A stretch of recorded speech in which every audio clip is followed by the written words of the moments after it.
Welcome to Telugu education dubs YouTube channel. Friends, వాళ్ళ వీడియోలో నేను మీతో డిస్కస్ అవుతున్న టాపిక్ ఏంటంటే ఏపీ పాలిసీ 2025కి సంబంధించి కౌన్సిలింగ్ ఫీ అనేది ఎక్కడ పే చేయాలి, ఎలా పే చేయాలి, ఆన్లైన్లో పే చేయాలా, ఆఫ్లైన్లో పే చేయాలన్న దాని రిలేటెడ్గా వీడియోలో అయితే మనం క్లారిటీగా గమనిద్దాం. సో వీడియో అనేది ఇంట్రెస్టింగ్గా యూస్ఫుల్గా ఉంటుంది, పూర్తిగా చూడడానికి అయితే ట్రై చేయండి.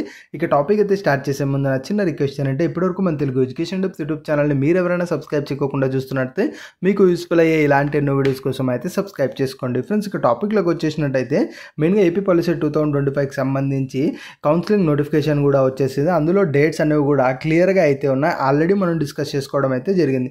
మరి కౌన్సిలింగ్ సంబంధించి ఏదైతే మీరు 250 కానీ 700 కానీ ఫీజు అనేది పే చేయాల్సి ఉంటుందో ఇది ఎక్కడ పే చేయాలి, ఎలా పే చేయాలన్నది మనం మాట్లాడదాం. ఫ్రెండ్స్, ఇక్కడ ఎక్కడ పే చేయాలి, ఎలా పే చేయాలి అంటే మెయిన్గా మీరు ఏదైతే రిజిస్ట్రేషన్ చేస్తారో రిజిస్ట్రేషన్ తర్వాత మీరు ఈ యొక్క ఫీ అనేది పే చేయడం అయితే జరుగుతుంది. ఇది మీరు రిజిస్ట్రేషన్ ఎలా చేస్తున్నారు అన్న దాన్ని బట్టి మనకు డిపెండ్ అయితే అయ్యి ఉంటుంది.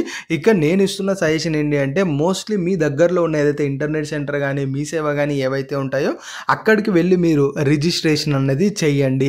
అలా రిజిస్ట్రేషన్ చేసేటప్పుడే మీరు పేమెంట్ అనేది చేస్తారు కాబట్టి ఆటోమేటెడ్గా ఏదైతే మనకు నెట్ సెంటర్ కానీ మీ సేవ వాళ్ళు ఎవరైతే ఉన్నారో వాళ్ళకి ఫ్లెక్సిబిలిటీ ఉన్న దాని ప్రకారం మనకు పేమెంట్ అనేది చేయడం అయితే జరుగుతుంది. సో కాబట్టి ఏంటి అంటే ఇది మనకు మీరు ఎక్కడైతే అప్లై చేస్తారో దాన్ని బట్టి డిపెండ్ అయితే అయి ఉంటుంది. మోస్ట్లీ ఇది మనకు ఆఫ్లైన్లో ఉండదు.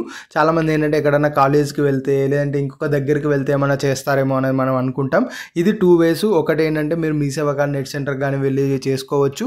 లేదు అనుకుంటే మీరు ఓన్గా కూడా మనకు సిస్టంలో చూసి ఆ యొక్క లాగిన్ డీటెయిల్స్ అవన్నీ ఎంటర్ చేసేసి తర్వాత ఫీజు పేమెంట్ అనేది మీరైతే చేయొచ్చు. ఇది కంప్లీట్గా ఆన్లైన్లోనే మనకైతే ఉంటుంది, ఎక్కడా కూడా ఆఫ్లైన్లో ఉండదు. సో కాబట్టి మీ దగ్గరలో ఉన్న నెట్ సెంటర్ కానీ లేదంటే మీ దగ్గరలో ఏదైతే మీ సేవ ఉంటుందో అక్కడికి వెళ్ళేసి ఇలా పాలిసెట్ కౌన్సిలింగ్ నోటిఫికేషన్ అయితే వచ్చింది.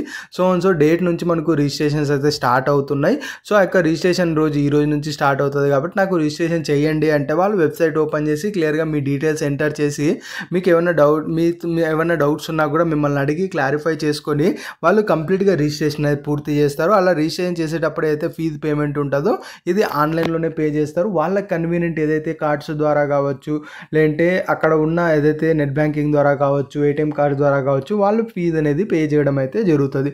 సో ఓవరాల్గా మీరు దీన్ని టెన్షన్ పడాల్సిన అవసరం లేదు. మీరు ఓన్గా చేస్తుంటే మాత్రం ప్రాసెస్ అనేది కొంచెం కేర్ఫుల్గా చేయండి. లేదు నెట్ సెంటర్ మీ సేవకు వెళ్తాము అనుకున్నట్టయితే ప్రాబ్లం లేదు, కంప్లీట్గా వాళ్ళే అనేది చూసుకుంటారు.